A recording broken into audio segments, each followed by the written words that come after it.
Good morning, South Texas. It is the first day of August. Thanks so much for waking up with us. I'm Rachel Cole. And I am Mike Gillespie. Meteorologist Maclovia Pettis with us. This is August You Must. That's right. Let's do the thing. June too soon. July stand by. August you must. September to remember. October, forget about it. Forget about it. Well, that's our little rhyme for hurricane season. And now as we get into August 1st, we actually had one that actually hit Florida. It was Emily, but it only lasted about 8 hours. So it was not a big storm. Nonetheless, as far as we're concerned, no storms in our future. However, there is a pattern change that I'm talking about, and that means that it's not going to be so bad for the next couple of weeks. We'll be talking more about that coming up in just a moment. Back to you. Well, as we begin this hour, there is a new law that could soon make the job hunting process easier for low-level drunk driving offenders. Starting September 1st, applicants will no longer have to disclose their first DWI.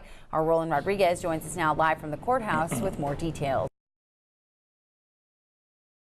All right, Roland, thanks for that report. Well, one of Nueces County's most wanted fugitives happens to be the brother of late Tejano star Selena. Abraham Quintanilla is included on this image posted on the Sheriff's Office Facebook page. Now, Quintanilla is wanted for contempt of court for non-payment of child support. The list also includes 9 other people wanted for various felonies.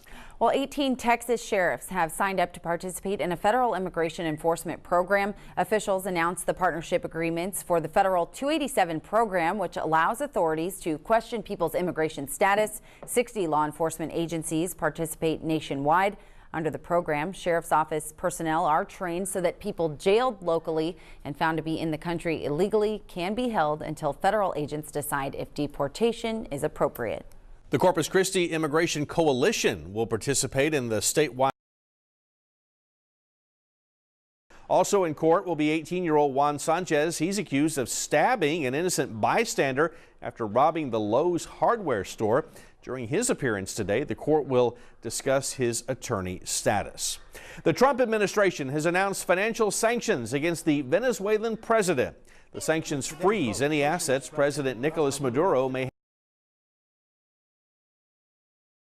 Now, from Chris 6 News, Alan Harwell and Paul Alexander. From Rutledge Stadium in Converse, Texas, just outside San Antonio, it's Texas high school playoff football as the Corpus Christi Carroll Tigers take on the Mavericks from Wynn High School in Eagle Pass. First and most important, the head linesman Reginald Lester. Lawrence Thomas will serve as the line judge tonight, and the back judge is Eddie Hardiman.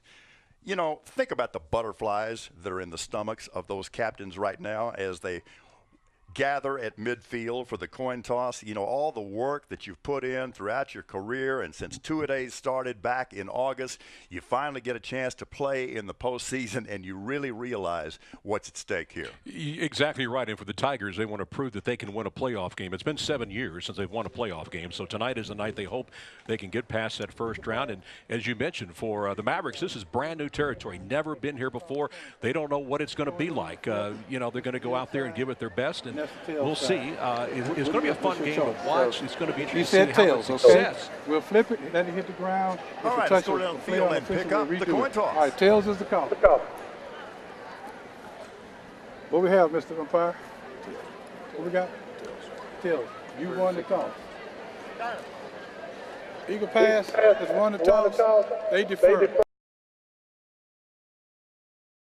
Earlier in the broadcast, I thought I heard you refer to Jerry Long kind of marching to the beat of his own drum, going with a slot T style of offense opposed to the popular spread style. And on that same note, I just want to add the level of toughness and physicality this coach brings to his Tigers. Last week, one of his players went down with a mere leg cramp. Coach Long was not having any of it, yelling at him, "Get up, you're fine, you're fine." And this is just one of the many examples demonstrating how Coach Long expects this exact same level of toughness from his players.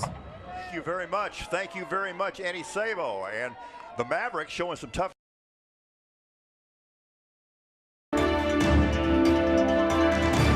Hello, I'm Robin Carlin at the Denver Post Sports Desk with some of our top stories from DPTV. Several Broncos veterans, including Peyton Manning, had a scheduled day off from practice yesterday as the Broncos began week 2 of OTAs. Coach Gary Kubiak said sitting Manning and other starters one day a week, perhaps even in training camp, will continue. While not getting a rest, however, was rookie Shane Ray, who has been recovering from a turf toe injury he sustained back in January. Being a journeyman electrician, taking care of my wife and my daughter. We rise up together for the greater good. We defend one another like family. We try to let them understand that it's called a brotherhood for a reason. We take care of our own, we look out for one another. Our story, much like the We started off on a mission to change people's lives.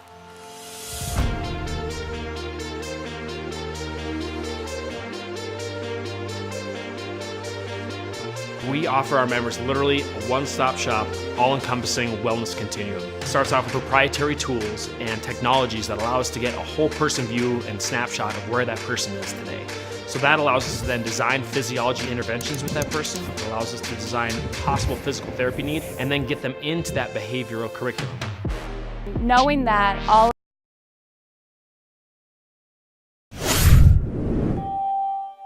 The community partners contribute by helping the winning companies celebrate and highlighting the organization's successes.